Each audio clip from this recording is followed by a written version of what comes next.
One last Tua Time podcast for old time's sake.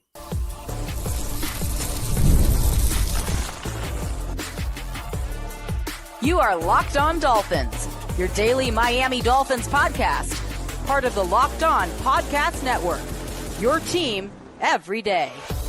All right, Miami, welcome to another episode of Locked On Dolphins. It is your team every day here on the Locked On Network. I'm your host, Kyle Krabs, a lifelong Miami Dolphins fan, host of Locked On Dolphins, co-host of Locked On NFL Scouting, author of Touchdown Miami on Substack, NFL staff writer for A to Z Sports. I want to give a special welcome and shout out to our everydayers because it is your team every day. We don't just say it, we live it here on the Locked On Network, even first thing on a Monday morning, with the news that the Dolphins are set to release officially on the record statement from the team. Thank you, video. Thank you, graphic.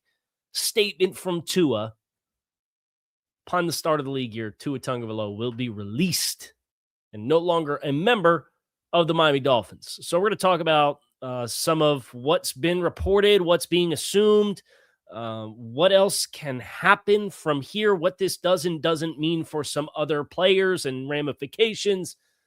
A whole lot of stuff that we need to dive into here. So I want to start with this. This is a very unique show for me because over the course of, he's always been a polarizing player. Over the course of the past 2 years, I have generally come to despise talking about Tua because the opinions are all over the board. I am glad that it's the last decision to be made and it's done, right? They are going to post June 1st designate cut Tua Tagovailoa and move on. Now, Over the Cap put out a quick story, and it still did seem to indicate that the Dolphins do have the option to still use his fifth-year option, or not his fifth-year option, his option bonus of $15 million. And that if that were the case, it could be 55 and 43 instead of 67 and 32. But a lot of the numbers that are being reported from the NFL Network folks, some of the beat reporters locally, seem to suggest it's going to be the $62 million cap charge in 2026 and then $32 million dead cap charge in 2027. So get it all out as fast as possible. This creates a lot of questions for what else. Are you still going to post June 1st Bradley Chubb and take that $20 million in savings and use that to offset losing $11 million in the summertime for Tua?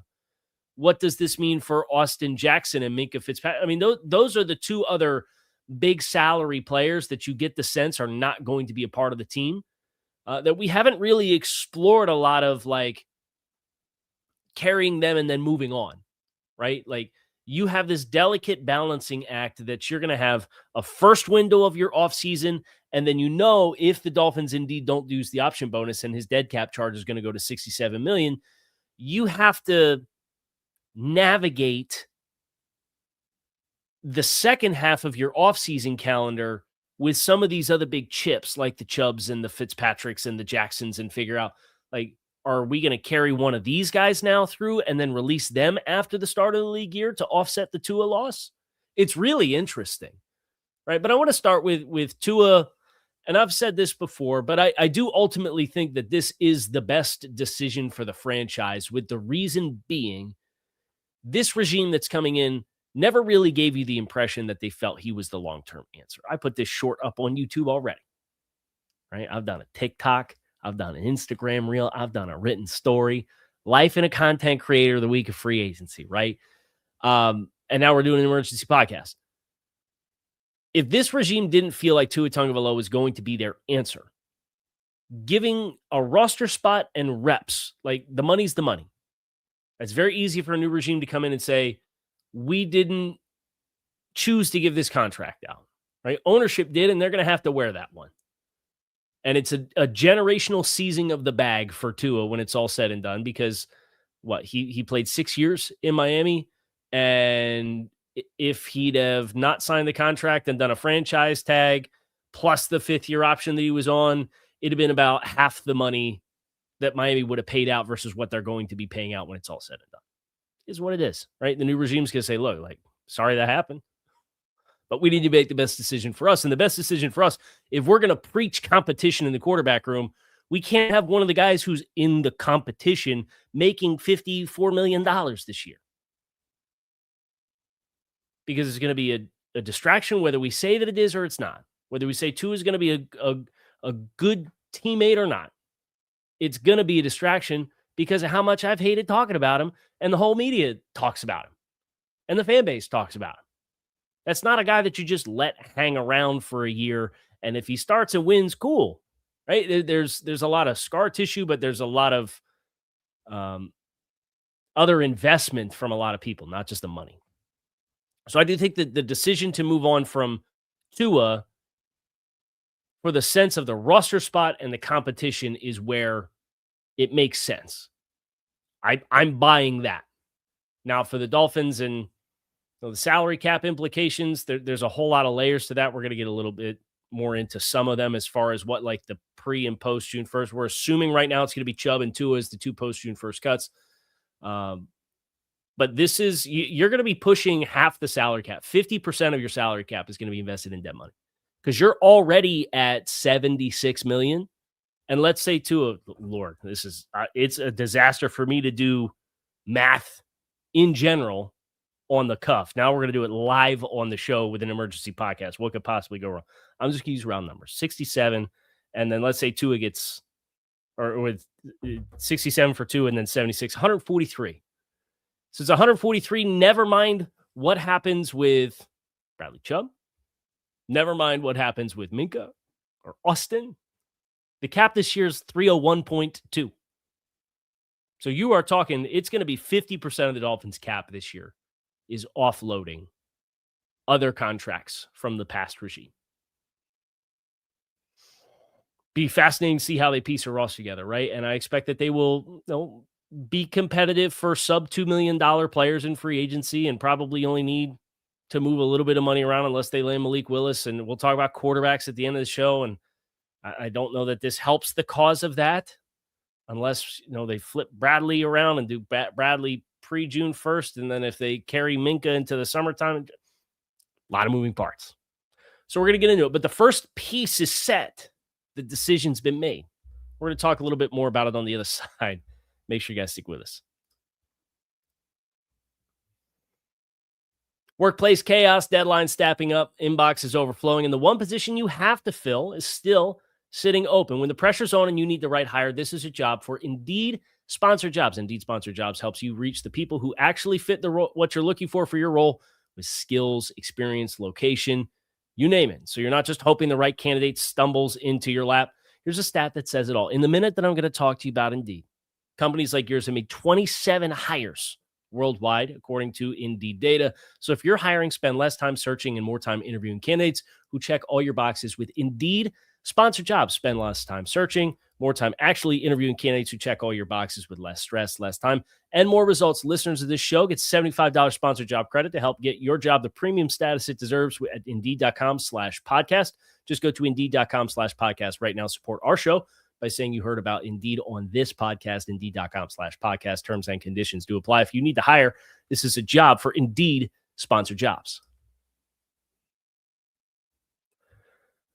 I promise, I do not set the ad calendar.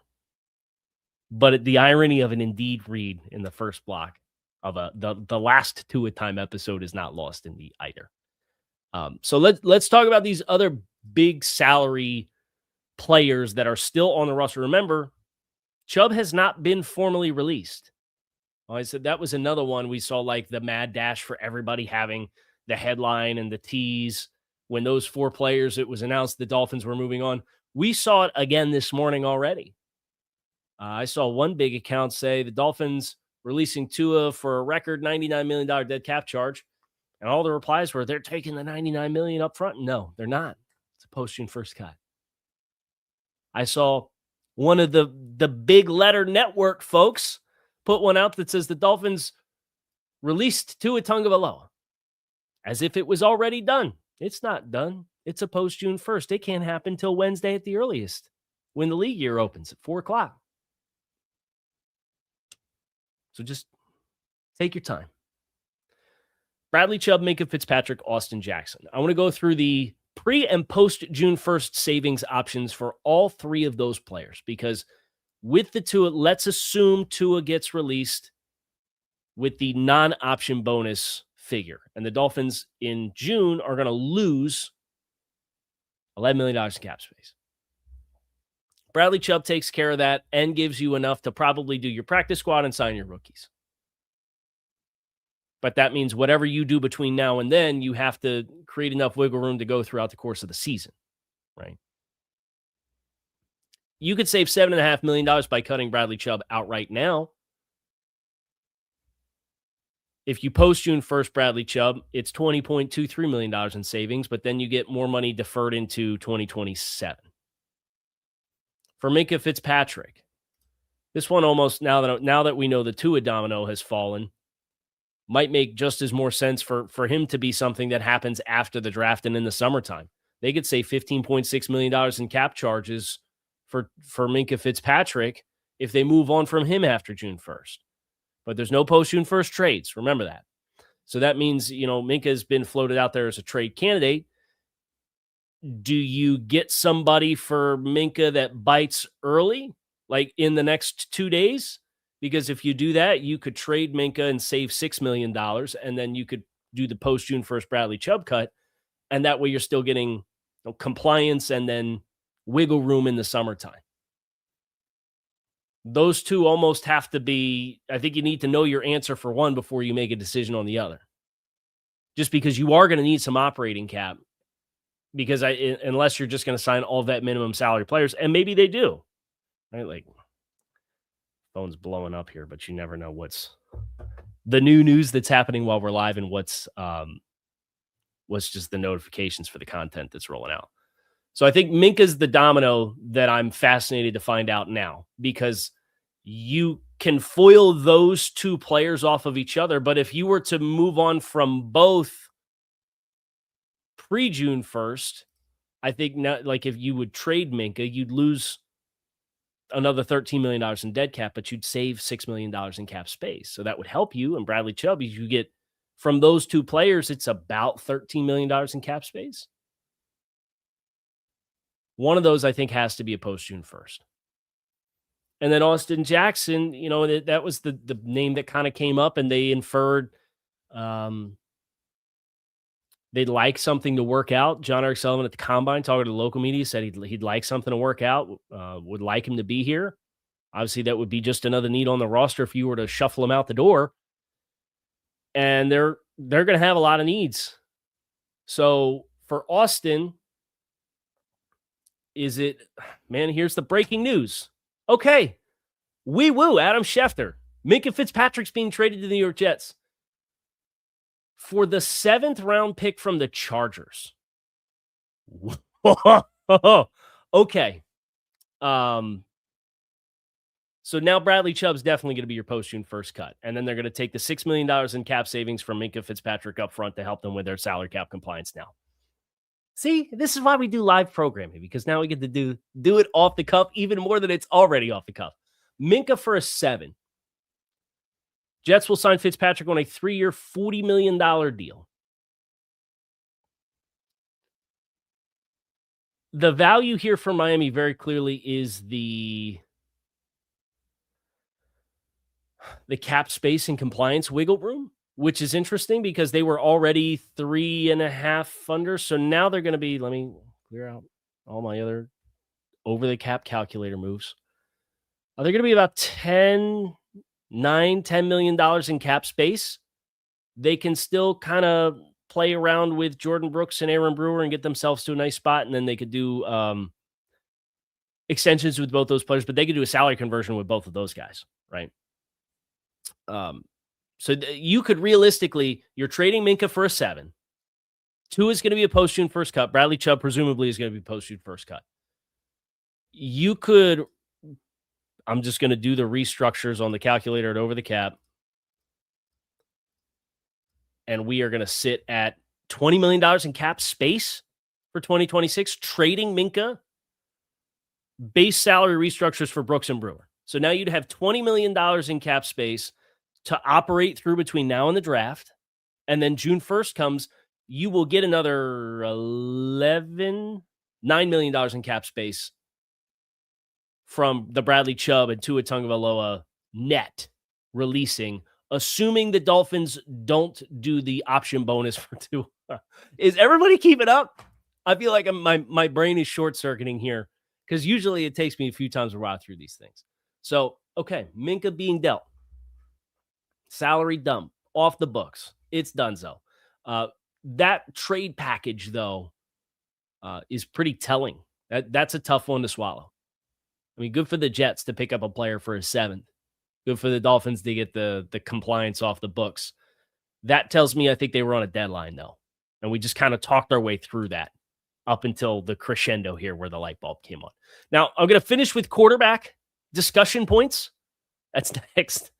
Make sure you guys stick with us here on what is a frantic morning for yours truly.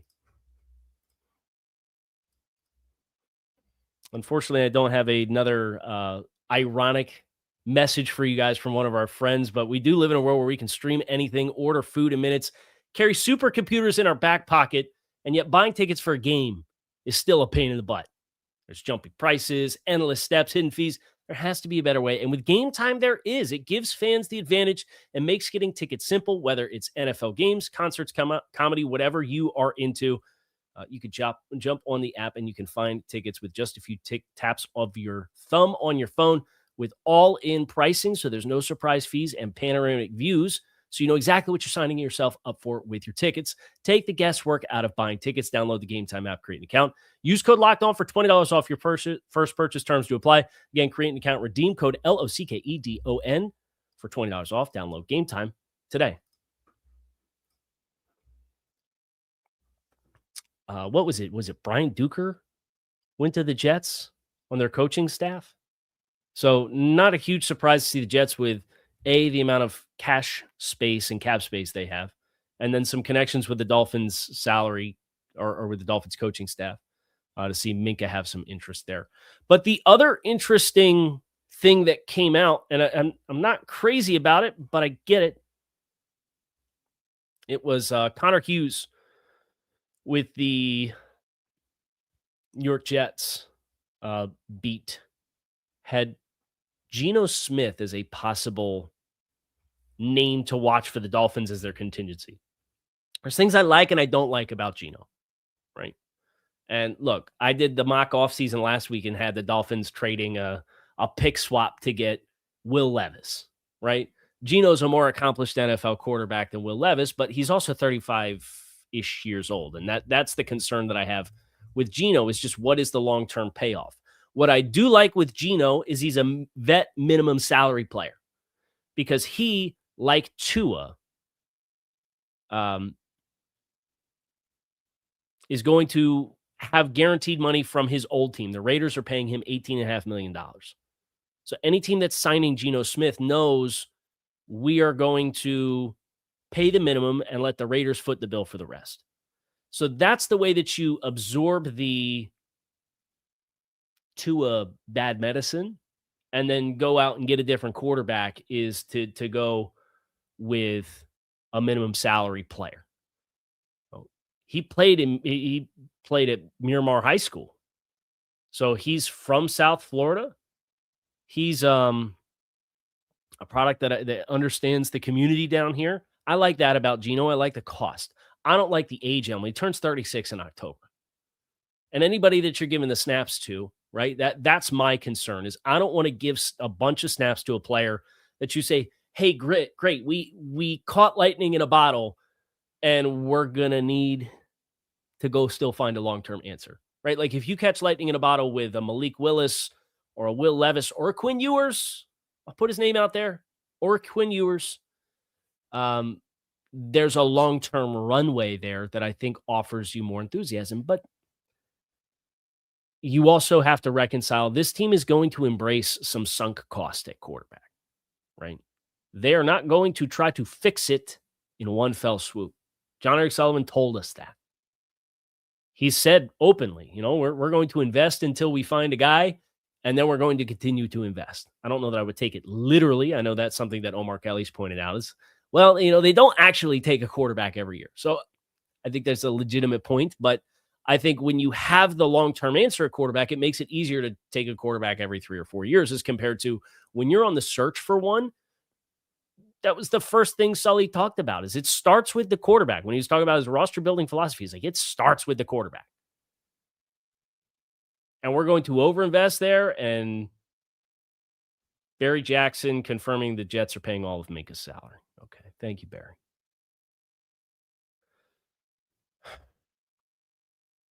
Get accustomed to the idea that there's going to be sunk cost and they're going to take a bunch of hacks at quarterback. Now, maybe this becomes a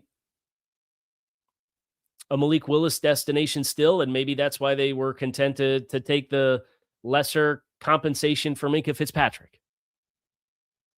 Maybe. I don't know. I would bet probably the Dolphins are going to have an offer in for Malik, and because they've now taken some additional steps beyond just the Tua domino to know that they're going to have the wiggle room to do it, and they didn't need to move the money around within the Tua contract and carry him until June 1st, which is what I would have done. And again, it doesn't matter what I would do. I give you guys my thought process, but there's details and things that I'm not privy to, and about the human element behind the scenes that you can look at the numbers and the pathways, but I don't know what else is going on that may or may not deter them or encourage them to take one decision or another, right?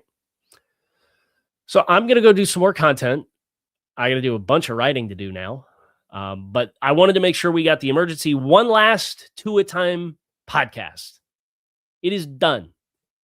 Tua Tagovailoa's days as the quarterback of the Miami Dolphins are officially over, and Minkah continues to fail the play 20 consecutive games as a member of the Miami Dolphins challenge. Difficulty level impossible. Minkah out after one season back, after one season and 2 games to start his career. So keep your heads on a swivel. Make sure you hit the notifications, the push notifications from the sources that you trust, whether that's me, whether that's for news, Schefter or Ian Rappaport. There's a lot of stuff's going to get very confusing because a lot of stuff is going to be happening. It's going to happen very fast. I will do my absolute best to give you guys all of my insights in a timely manner to tell you what I think. And sometimes it's going to require me to wait and get more information. And I'm excited for the ride that this is going to be because we are off to a thrilling start. Tua's time in Miami over. Appreciate you guys checking out the show. Cock Raps. Keep it locked in here, Locked On Dolphins. I'll talk to you all again soon. I can guarantee that.